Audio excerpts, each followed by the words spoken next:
Welcome to Chic Shop Talk, learning with the stars.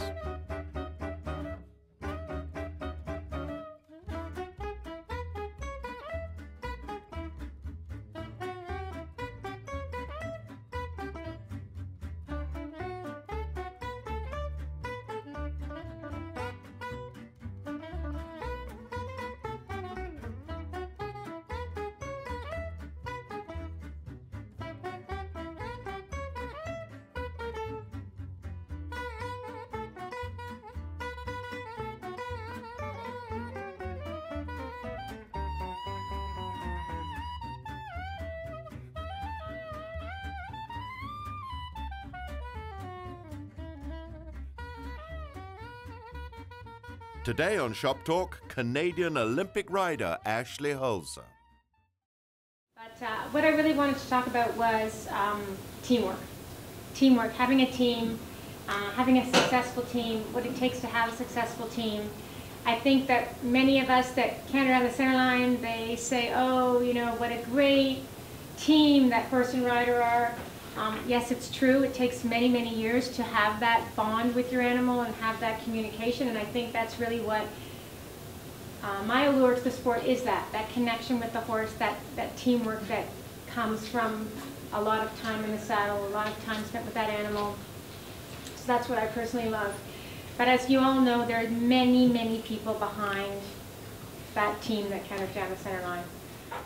Why a team is so important, in my opinion, is you cannot do the sport alone.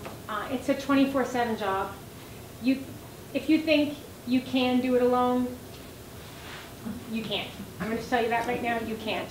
So where I'm going to start with is I think there is a team for the horse, meaning that the horse has to have its own support staff, I'll call it support staff, and the rider also has to have their own support staff. I was very lucky growing up. I had an incredibly supportive family. At my stable, we were all friendly. We had a great group together. We would all go to the horse shows together.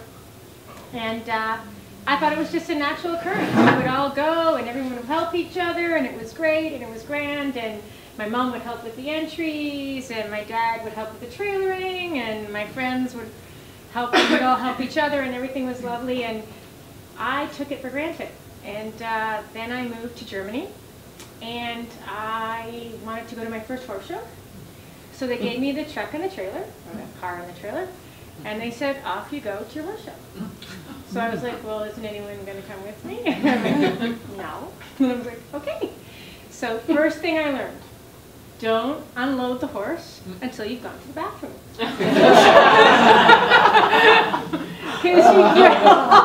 And you're like, and it won't get back on the van, and you're stuck with the horse, and you don't speak German, and you're going to people, hold my horse, please, and they're looking at you like, and this was when nobody spoke English, and I was literally stopped on the road thinking, oh, this is so cool, I'm so young, I'm hip, I'm going to horse show, I'm stopped on the road for cows crossing the road, okay? It was a completely, it was a shock. It was a total shock. I remember phoning my father saying, you've got to come over. Like, I'm going to horse shows. I'm by myself. I don't understand anybody. I can't get anyone to hold the horse. And he was like, well, I can come over in 6 months. 6 months? You're kidding me. When it comes to creating a team for your horse, first of all, you and your horse are the main team. That is the main team. I think people have to understand that it is a team. And you have to listen to your horse. And your horse, of course, should hopefully sometimes listen to you, not all the time.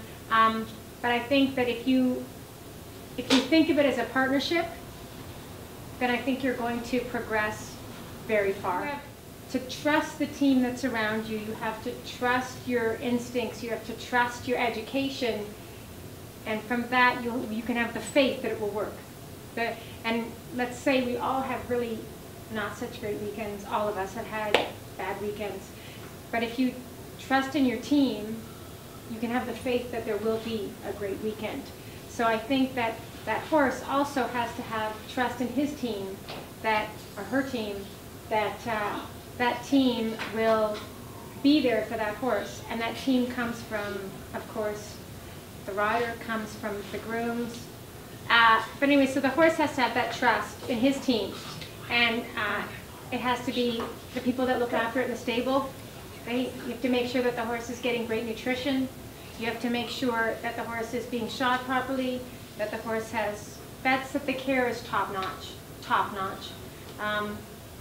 I think that I've been very blessed that I've had a great vet, and when I say a great vet, what I mean by that is she truly cares about the animals that I have, and if there's ever a problem, she doesn't have such a full-blown ego that she can't talk to other vets or other experts about what's going on. And I think that's probably the most important thing I can say, is that a really educated, confident person, whether it be a trainer, whether it be a rider, whether it be a blacksmith, whether it be a vet, whoever, if they're confident in their own skin, it's easy to suggest to them, hey, listen, this is going a bit left, right, north, south. Can we maybe bring somebody on board? And they're okay with that.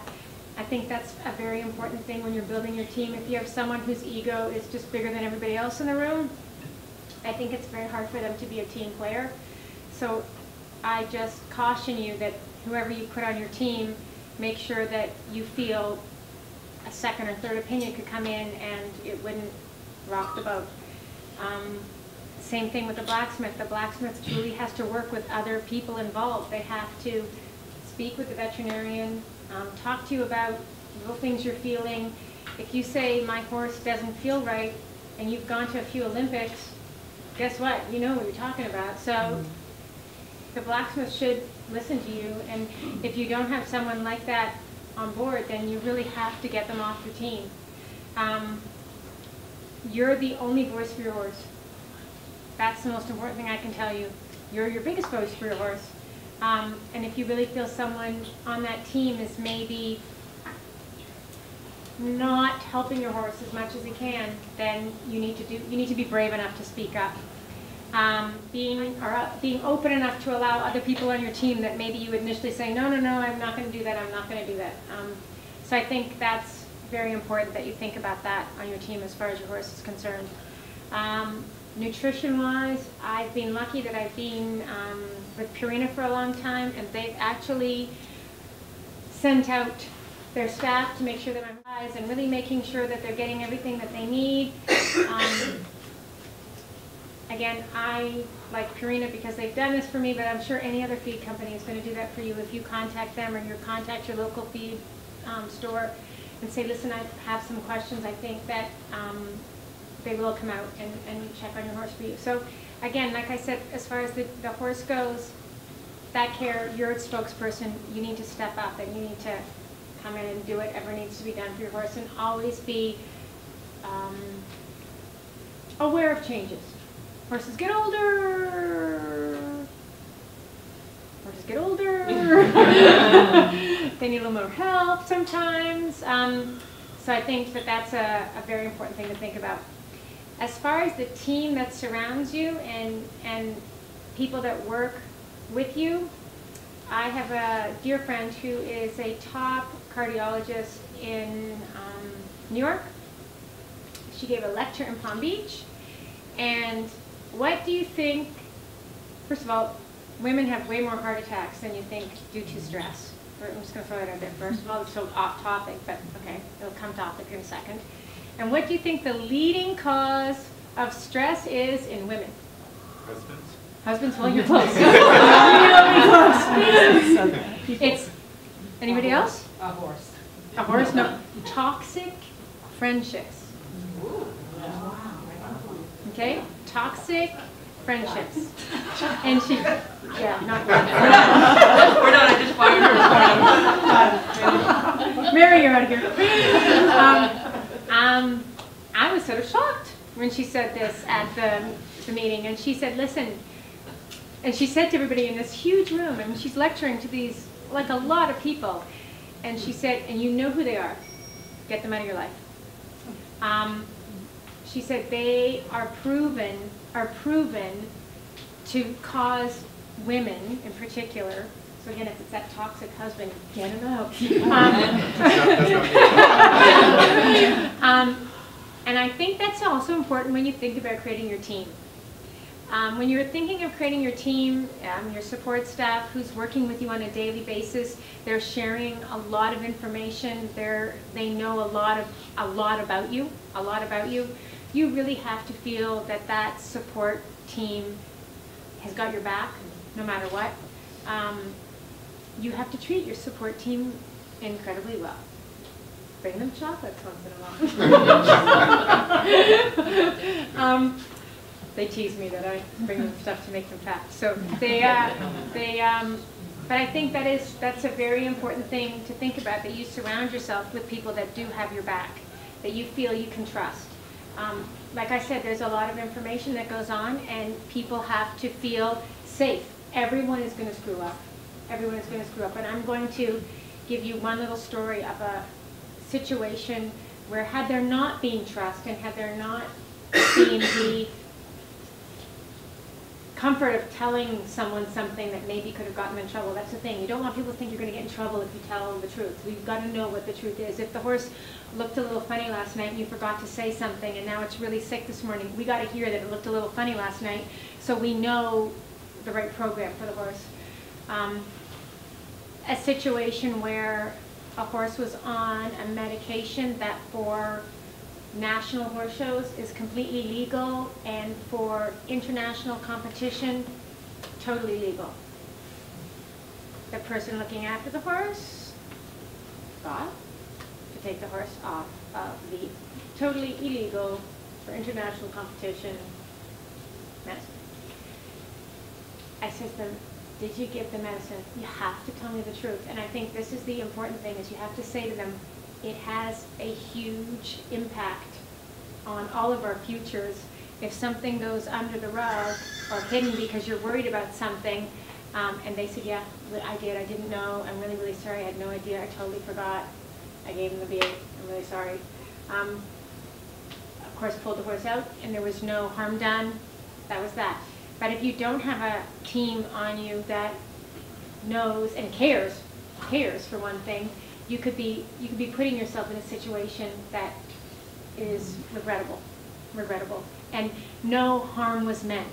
It was not from ill will. It was just purely an oversight. So again, I think it's very important that you surround yourself with people that are going to be honest with you, and you feel you can be honest with them. That's another thing that I want to talk about, is that just because someone doesn't have a huge background in horses, and they come up and they say, hey, listen, they want to work with you, and they have incredible work ethic, and they're fun, and they're smart, and they finish your sentences, which Jackie now does, you should maybe keep your eyes open and say, okay, let's do this for a little while and see how it works. I think, again, having intelligent people around you, super important. Having people who really love horses, super important. And you really can teach them the rest, honestly. If you're willing to work and teach them that. Another girl that worked for me after Jackie was Danielle Gallagher. Same thing. She came from a jumping background. Her mom was a dear friend of mine. See the pattern? The mother's the friend, the kids come in. And she said, I know nothing about dressage. And I said, do you know what tight legs look like? Can you tell if a horse is colicking? Can you tell if a horse looks a little uncomfortable? And she said, absolutely. And I said, okay, let's give it a try. Came down. Ended up being not only an incredible, I hate saying groom. Groom is like so, there's so much more than grooming. It's like horse partner. Horse partner. Concierge. Horse concierge. And there was another girl that ended up doing the sport well. Marie's another living example. Lila, these are girls that have all been with me for a really, really long time. They came to me, how long ago was it? 20, 19, 20 years. Yeah.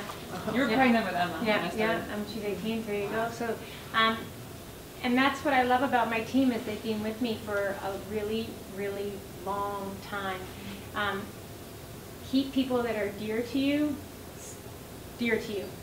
Tell them that you really care. I really care a lot. And I think that's probably the other thing that's very important, is that there has to be that reciprocal trust back and forth. They have to trust you, you have to trust them. They're your eyes on the ground. They're the ones that are going to help you get down that center line, and you have to give back to them as well. So whether it be teaching them or about riding, or teaching them about horses, or teaching them about what it's like to go to international competition, and you have to also do your part. You know, I say to people, everyone around me is expecting me to show up and do my job as well, right? It can't be just, yeah, whatever, thanks for coming, and I'll show up when I want to show up. No, you've got to show up, and you've got to really do your part. And I think that's how you gain their trust and their respect, is that they know that you are going to take this very seriously and you are going to show up. I would not be where I am today, I know it for a fact, without a lot of the people in this ring. Lindsay's shaking her head. No, Son Mary, she's such a good role model. That is, you know, I feel very fortunate that I have these people in my lives. I know that I could call on them at any time, whether it was horse related or not. And I think they share in my joy when things go well, and they boost me up when things don't go well. I had said, and she goes, you know what? If it's a train wreck, we'll show up next week. And if it's a train wreck, we'll show up the week after. And we'll just keep showing up till it's not a train wreck. And that's the kind of people you want in your life. You know, you want those people that can say, no matter what, if it's a train wreck, we're going to go at it again. And if it's a train wreck, who cares? We're going to go at it again. We're going to keep going, because that's what we do. We'll keep going until it's better. They have that trust, that faith that it will be great. And that's what I'm telling you. Surround yourself with people you trust, and have the faith that it will work. And that's about it. It is important to know your weaknesses and to know your strengths. That's the other thing about a team that's important. And I just want to say something about Robert Dover. He was our team coach for too short a time. For as long as we could afford For it. as long as we could afford it. Let's be honest. No, we can't afford it anymore. I mean, you got him back. But there's somebody, in my opinion, who has gone far above and beyond, who has realized what the riders need is support, financial support. And he is really, when I watched online from New York, his America Equestrians Have Talent, that he has gone and thought of something that he loves doing, performing and music and dance and what have you, thought to himself, okay, I can do this thing every Wednesday night. I'm going to take profits from this. I'm going to give it to dressage. I'm going to give it to the other sports too. I'm going to create things. If he'd said that to me, I would have looked at him and said, when are you going to do that? Come on, that's just stupid. There's no way you'll get that done. But he does it, and he did it. And you guys are really lucky to have somebody in your federation, on your team, that went to that level and has raised all that money for you. I mean, I think it's an incredible thing that he's done. I just watched it, and Rusty said to me, my husband said to me, okay, where is he doing that? I'm like, he's doing it on a stage at Global. Like, I don't even know how he arranged that. But taking a sport that we have and him realizing, okay, the U.S. has to really go to the next level. They need funding to get to that next level, and I'm going to make that happen. So instead of just sitting back and saying, okay, everybody, pitch in, he's really gone out there and done it. And what a great person to have on your team. Lucky you. And when he was our team trainer, I will say that, okay, it's not all roses. It's not all roses. You're on a team. You're emotional people. It's hard. Like, you will be in each other's face sometimes. Someone's letting you do this. You're like, no, I'm going to do this. But he always had our backs. He always had our backs. Amazing. He was amazing. He, you know, everyone's nervous a bit at the jog.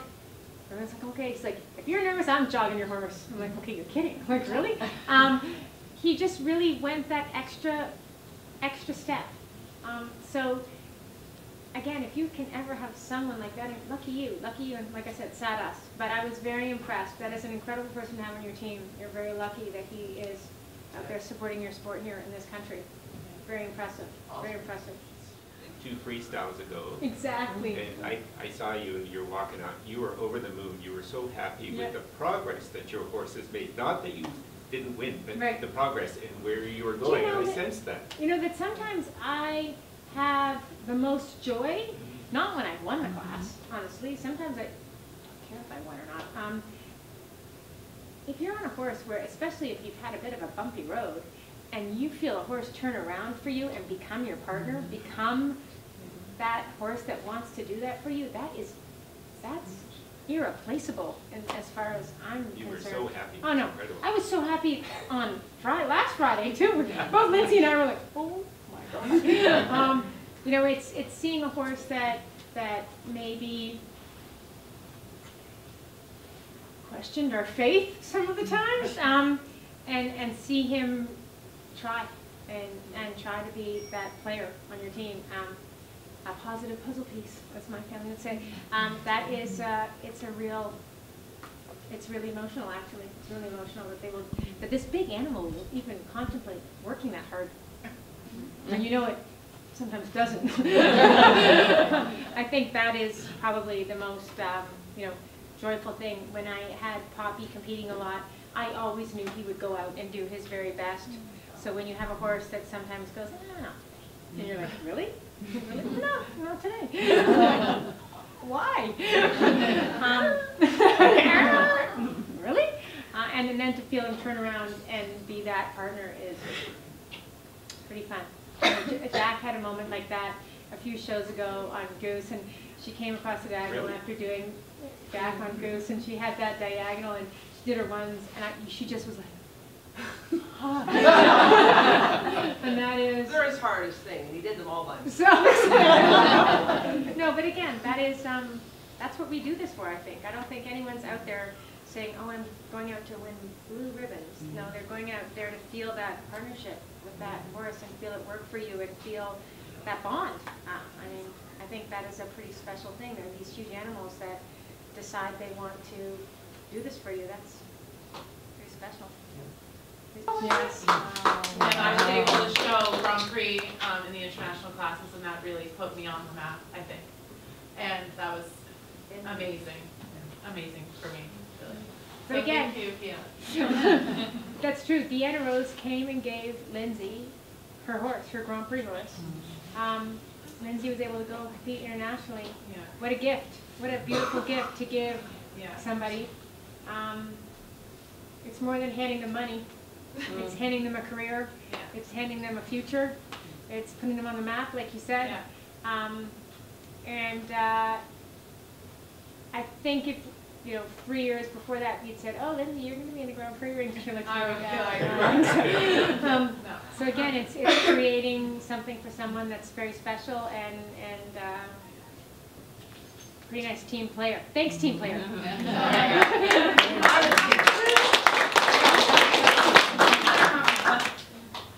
It gave me so much joy to watch this talented kid. And you were a kid then, you're not now. You're Oh, she's a kid. Go in the ring and just do what I couldn't do with that horse. And it was amazing. Yeah. And I didn't feel anything but just pride and joy. And she came back. And then, there's that old saying, pay it forward. I was lucky when I got that horse because that was a gift from my husband to me. But normally, play it forward is at like to the donut line where you play a coffee forward, not a Grand Prix. Ashley, I missed that last comment. Hear it from you again. I missed your comment. No, I'm just saying, most people that pay it forward, it's a coffee at the donut store. Dunkin' Donuts. It's not a Grand Prix horse. It's not a Grand Prix horse. Pay it forward. When someone says, oh, I bought you coffee, oh, thank you. That's one thing that I will tell people time and time with my team is that I'm a good rider and I'm a good coach, but I'm not a good doctor and I don't want to see anybody broken. So if your horse looks at all fresh or hyper, it's 10 extra minutes to throw it on a lunge line and run around, and if it's not crazy, okay, fine, you're ready to do 10 minutes. But that's another thing I tell everybody, I would much rather you be safe. I don't want any big egos getting on 1,500-pound horses to show me how great and brave they are. No, I don't need that. I need safe people. I need people always. We all wear helmets. We've always worn helmets. I've always insisted on that. Safety has to be key. So you really have to make sure that you tell people around you that work with you, if the horse is fresh, don't get on it. I don't want you to get bucked off. I want you to be safe. Tell me it's too fresh and come back in 20 minutes. It's like a small little side, but I think it's very, very important that we remember that. If you have people around you that are not aware of their horses and hand you something when it was bucking in the stall, and don't say to you, oh, things bucking in the stall. Like, no, you don't want to get on those horses. So again, having a very educated staff and a very, again, clear-minded, confident, able to stand up and say, this thing is really hyper, it's way more fresh than normal, and to give you that insight and maybe, stop an accident from happening in its tracks. So that's also very important. Anyways, again, thank you very much for Michelle and Doug.